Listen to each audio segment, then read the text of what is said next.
had those two bikes and I have a 300, and you guys were just talking. And my question on my 300, which is XEW, it's an 11, and how do I get the base gasket thickness that I already have? Because I've done enough mechanical things, and I could go on a list of them, but I'm not trying to change it. I don't want to make it worse before I make it better. Been time to put a piston in it. Yeah. So how do I back to the question? It's really simple. When you take it apart, pull out your caliper and measure the thickness of the base gasket. And that's what I always do. Enough. It'll get you. It's if you're within like, a few thousandths one way or the other, because it's crushed down. But sometimes you can find places where it's not crushed down, where it's stuck outside of the pinch of the cylinder, and you can measure it there, and then measure it crushed, and realize that the crush distance is what it really is, and that the other thickness. And then I usually like to, because those will actually, on the outside, in my experience, they have expanded over time from just getting sprayed with water and whatever. So it's going to be in between those two numbers. And the other thing is, realize that you're adjusting your kind of what we call the deck height when you do that. So there are a couple, if you wanted to have a little more compression, you might be able to kind of drop it down a little bit more.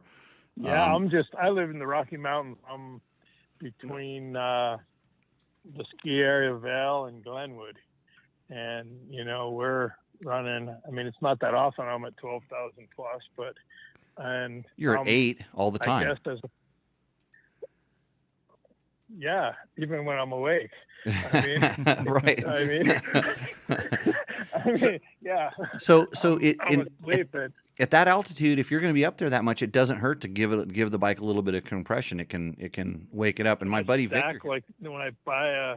So when you kit. Right, when you buy the kit, they give you a whole bunch of different gaskets. So there's a lot of stuff that you can do to, you can make a lot of different variations in there and get it. And that if you're going to only change it by a few thousandths either way, one way or the other, you're not going to have to readjust the power valve, because on the KTMs there you can adjust the power valve. But you think about one rotation of that power valve adjuster is way more than a few thousandths, and it's generally pretty close, and that it's not really as precise as you would like to think. It's kind of, especially on the older ones. And let me tell you, the new electronic power valve is going to change everything, but it's a very imprecise thing. Hey, Yamaha, by the way, I like to bring up Yamaha, might be a sponsor of the show.